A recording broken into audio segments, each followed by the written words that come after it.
Today we live in ruthless dictatorships, sometimes posing as so-called democracies.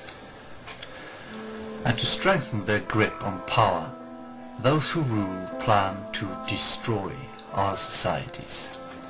By all means. Yes, no less. They need to destroy our societies in order to have the excuse they need to implement martial law and to get rid of all opposition permanently. They want Muslims to clash with Christians. They want communists to clash with nationalists. They want traditional men and women to clash with homosexuals and feminists. They want all groups in society to go against each other, head-on, violently, brutally, and with as much bloodshed and chaos as possible.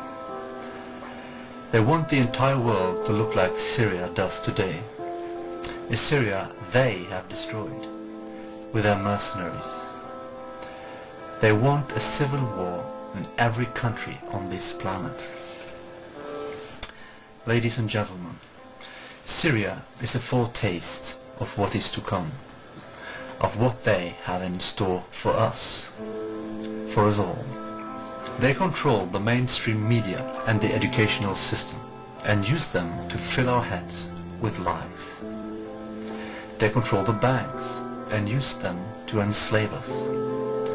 They own the consumer industry and use it to bribe us. They control the pharmaceutical industry and use it to poison us.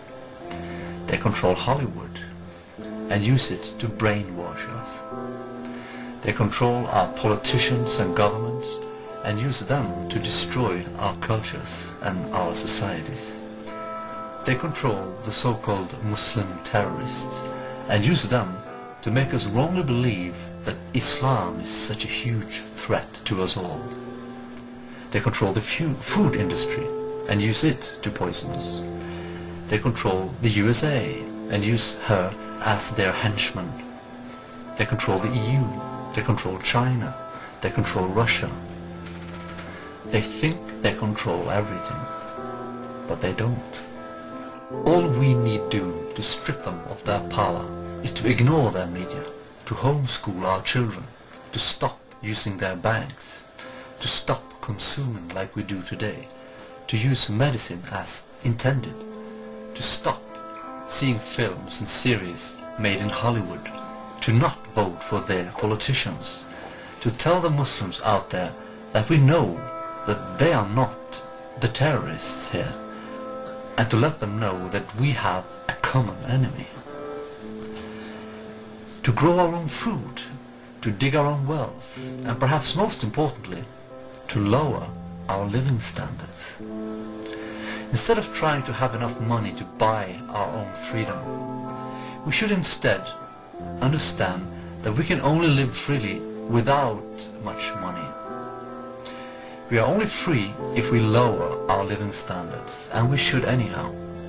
The way we live here in the West is neither healthy nor sustainable. Return to a simpler life, and their power will crumble, and they will fall again, like they have done so many times in the past.